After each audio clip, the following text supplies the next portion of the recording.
همه زدن هم از اون کارهای خلاف است. من میدانم که حالا یه عده‌ای خواهند گفتش که آقا فلانی حقش بود اسم قمر نمی آورد.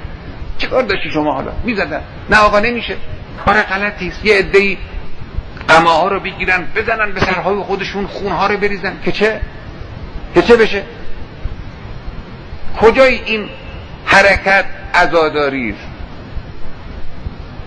تو سر زدن عزاداری است. شما نگاه کنید ببینید کسانی که یک مصیبتی براشون پیش میاد تو سرشون میزنن، تو سینه‌شون میزنن. این عزاداری است، عزاداری معمولی است.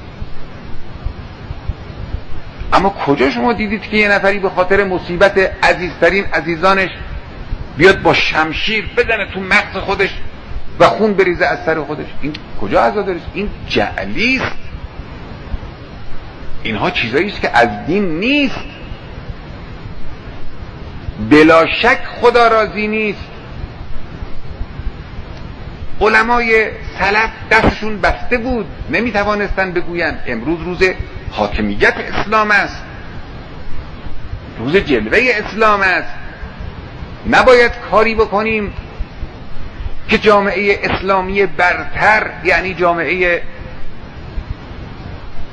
محب اهل بیت علیهم السلام که مفتخرند به نام مقدس ولی عصر ارواحنا فدا، به نام حسین ابن علی علیه السلام، به نام امیر المؤمنین علیه السلام، این جامعه در نظر مسلمان های عالم و غیر مسلمان ها به عنوان یک گروه آدم های خرافی بی منطق معرفی بشوند. من حقیقتا هر چی فکر کردم دیدم من نمیتوانم این مطلب رو که قطعا یک خلاف است، یک بدعت است، این رو به اطلاع مردم عزیزمون نرسونم. نکنن این کار را. بنده راضی نیستم. من قلبا اگر کسی تظاهر به این معنا بکند که بخواد خمه بزند، قلبا من از اون ناراضی هست. این قطعا خلاف است. این امام حسین به این معنا راضی نیست. من نمیدونم از کدام سلیقه ها اینها رو همینطور هی میآورد داخل جوامع اسلامی ما، جامعه انقلابی ما. و صلی الله علی سیدنا محمد و آله الطاهرین. عده زیادی در نامه ها و غیر نامه ها درباره غم زنی از ما سوال میکنند. من میخوام به صورت شفاف و مستدل خدمت شما عزیزان این مسئله رو بشکافم.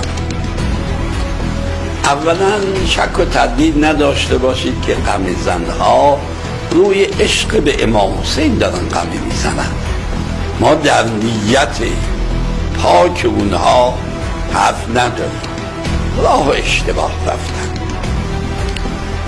مسئله عزاداری یا باید منصوص باشه یا اطلاقات باشه به عبارت واضح تر، یا ولی آیا غم زدن هم در عرف مصداق عزاداری است؟ زمان ائمه معصومین بوده؟ نه. در عرف مصداق عزاداری؟ نه.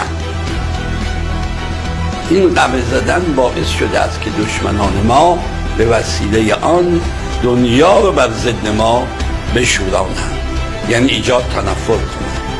عجیب است یکی از دوستان میگفت امسال هر شبکه‌ای از شبکه‌های مخالفین رو باز کردم دیدم از مراسم عاشورا جز غم زنی رو نشان نمیده. اون مجالس باشکوه، اون دستجات باشکوه، اون برنامه‌های باشکوه، اون سخنرانی‌ها و مدعایی‌های باشکوه، خبری از اونها نیست.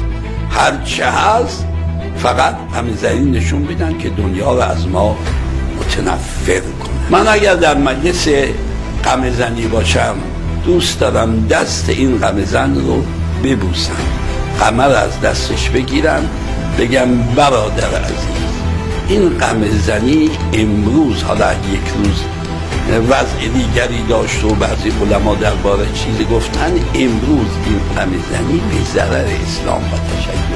من دست رو میبوسم، یه واحد انتقال خونم اون گوشه میگم آماده باشه، برو خونت رو اونجا بده، با این خونت نجات بده شخص مسلمانی را، نه اینکه با این خون مسلمانی رو به خطر بیندازم.